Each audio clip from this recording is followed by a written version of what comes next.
We haven't discuss how we can update the data. हमने discuss किया कि insert किया जा सकता है डेटा डेटाबेस के टेबल के अंदर।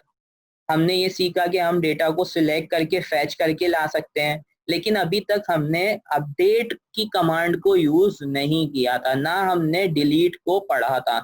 हमने वैसे प्रैक्टिकल में मैंने आपको जल्दी जल्दी करके दिखाया था, लेकिन मैंने आपको वो समझाया नहीं था कि अपडेट किस तरह से वर्क करती है और डिलीट कमांड किस तरह से वर्क करती है। उसका सबसे बड़ा रीजन ये था कि we always use update and we always use where clause in the update and delete command. तो आपकी अपडेट और डिलीट कमांड के अंदर हमें वेयर क्लॉज यूज करना होता है लाजमी, जिसकी वजह से अभी तक जो है वो हमने अपडेट और डिलीट कमांड्स को यूज नहीं किया था। अब अगर हम अपडेट और डिलीट कमांड्स में वेयर क्लॉज को यूज नहीं करेंगे तो क्या होगा?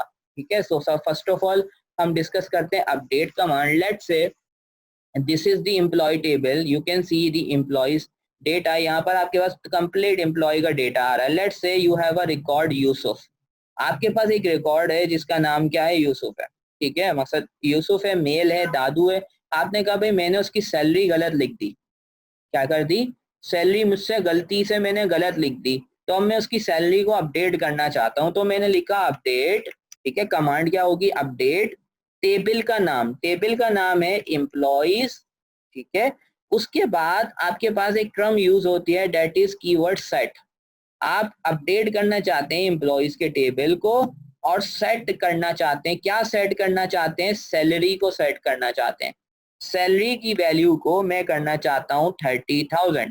क्या करना चाहता हूँ? 30,000। अब अगर मैं ये स्टेटमेंट रन करता हूँ तो क्या होगा कि अभी जो सबसे बड़ा इशू आएगा, सबकी सैलरी 30,000 हो जाएगी। क्यों सबकी सैलरी 30,000 हो जाएगी? हमने ये तो बताया ही नहीं है कि भाई किसकी सैलरी को अपडेट करना है। क्या करना है? किसकी सैलरी को 30,000 करना है। तो यहाँ पर हमने जैसे अभी देखा कि भाई हमें तो यूसुफ की सैलरी को 30,000 करना था। ठीक है, तो कैसे होगी? अगर मैं अभी ये स्टेटमेंट एक बार आपको रन करके दिखाता हूँ। मैंने एग्जीक्यूट किया तो देखो क्या लिखा हुआ है, 11 रोज अफेक्टेड। क्या लिखा हुआ है? 11 रोज अफेक्टेड। इसका मतलब क्या है कि 11 की 11 रोज अपडेट हो गई। क्या हो गई? 11 की 11 रोज अपडेट हो गई। बल्कि होना क्या चाहिए था? सिर्फ एक जो है आपके पास है रिकॉर्ड जो है, एक रो जो थी वो अफेक्ट होनी चाहिए थी, जिसकी सैलरी हमें चेंज करनी थी। तो अब क्या मसला देखा हमने यहाँ पर कि अभी अगर जैसे मैं अब सिलेक्ट करके आपको एक बार दिखाता हूँ, यहाँ पर सिलेक्ट ऑल फ्रॉम एम्प्लॉइज। ठीक है, और मैं यहाँ से इसको रन करता हूँ तो अब आप देखेंगे कि सबकी सैलरी 30,000 हो गई है। ये तो गलत हो गया, ये सबकी सैलरी 30,000 हो गई। तो अब इस चीज को किस तरह से अवॉइड किया जा सकता है? तो आप अपडेट कॉलम्स के साथ यानी अपडेट की क्यूरी के साथ हमेशा यूज करेंगे इन कॉम्बिनेशन वेयर क्लॉज। यानी आप हमेशा जब अपनी अपडेट की क्यूरीज लगाएंगे, अपडेट की क्यूरीज यूज करेंगे, तो अपडेट की क्यूरीज के साथ आप ऑलवेज यूज करते हैं वेयर क्लॉज। वेयर क्लॉज कैसे यूज करेंगे कि आप यहाँ पर आके कि आप ये तो बोल रहे हैं कि अपडेट कर दो एम्प्लॉइज के टेबल को और सैलरी को 30,000 के बराबर कर दो, यानी 30,000 उसकी वैल्यू कर दो। लेकिन आपने यहाँ पर ये नहीं बताया कि किसकी। तो मैंने यहाँ पर आके बोला कि भाई सैलरी कर दो, यहाँ पर आकर 10,000 कर दो। किसकी salary? Where ID equals to, अब यूसुफ की आईडी क्या थी? 3। तो मैंने कह दिया भाई जहां पर आईडी 3 है उसकी सैलरी क्या कर दो? 10,000 कर दो। क्या कर दो? 10,000 कर दो। अब मैं यहाँ पर आकर इसको यूज करता हूँ और अब देखो मेरे पास क्या लिखा है, 1 रो अफेक्टेड। क्यों? क्योंकि मैंने इसको अब ये बताया था कि भाई सैलरी 10,000 किसकी करनी है? आईडी 3 पे जो रिकॉर्ड है, यानी आईडी 3 पे हमारे पास किसका रिकॉर्ड है? यूसुफ का रिकॉर्ड है। तो यूसुफ की आईडी जो है वो क्या करनी है? यूसुफ का जो रिकॉर्ड है यानी यूसुफ की सैलरी आपको क्या करनी है? 30,000 से कम करके 10,000 करनी है। ठीक है, तो यहाँ पर यूसुफ की आईडी, अब अगर हम यहाँ से रिकॉर्ड देखते हैं तो आप देखोगे कि यहाँ पर यूसुफ की जो सैलरी है वो क्या हो चुकी है? 10,000 हो चुकी है। ठीक है, और लेट्स से हमारे पास हम अब एक और क्वेश्चन यहाँ पर ये अराइज होता है कि भाई मैंने यहाँ पर आईडी ही क्यों यूज किया। यानी मैं तो नेम से भी कर सकता था, मैं बोलता भाई जहाँ पर नेम असद के बराबर है या नेम यूसुफ के बराबर है, उसको उसकी सैलरी इंक्रीज कर दो या डिक्रीज कर दो या उसकी वैल्यूज को चेंज कर दो। तो मैंने यहाँ पर आईडी ही क्यों यूज किया? आंसर इज के नेम जो है वो मल्टीपल हो सकते हैं और आईडी क्या होती है, यूनिक होती है। अब यहाँ पर उस एग्जाम्पल को भी फॉलो कर लेते हैं। तो यहाँ पर देखो नेम के अंदर एक असद ये है और एक असद ये रहा। एक नंबर 1 पे आईडी 1 पर है और एक है आईडी नंबर 2 पर। एक हैदराबाद में काम करता है और एक कराची में काम करता है। तो लेट्स से आपको पता है कि कराची और हैदराबाद की सैलरीज में डिफरेंस होता है, ठीक है। तो हमने बोला कि भाई हम बोल रहे हैं कि जो एम्प्लॉयज की सैलरी कर दो 50,000 where name equals to Asad. जिसका नेम असद है उसकी सैलरी क्या कर दो, उसकी सैलरी 50,000 कर दो।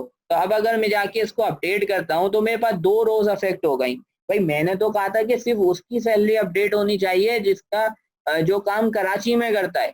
जो किस में काम करता है, जो कराची में काम करता है।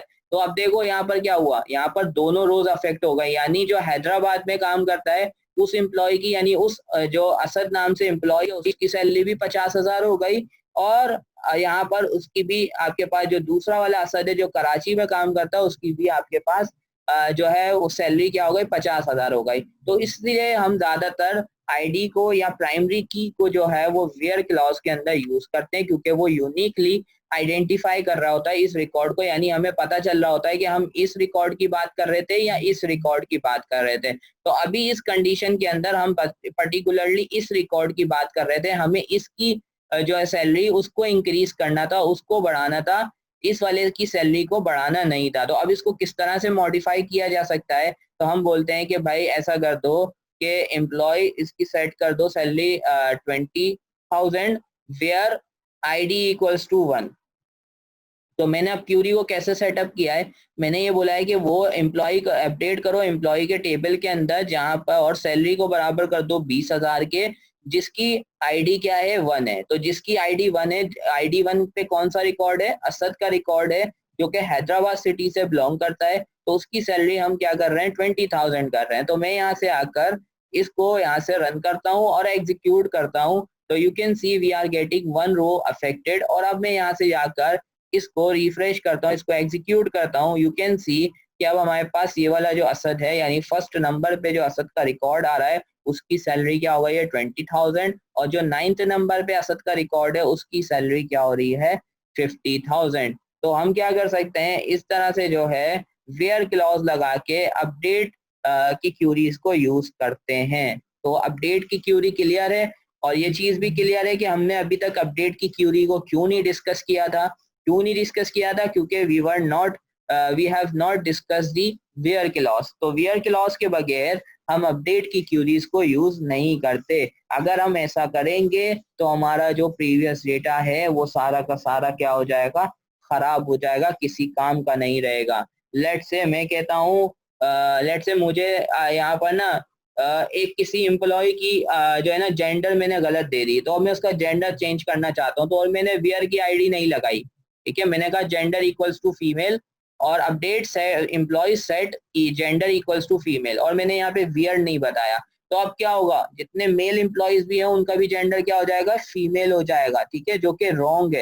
यानी आपका जो डेटा है वो खराब हो रहा है, ठीक है, आपके पास अनकंसिस्टेंट डेटा आ रहा है और गलत डेटा आ रहा है, करेक्ट डेटा नहीं आ रहा, ठीक है। तो इस चीज को अवॉइड करने के लिए, इस चीज से बचने के लिए we always use the where clause with the update query। तो अपडेट क्यूरी के साथ हम हमेशा क्या यूज करेंगे, हम where clause को यूज करेंगे।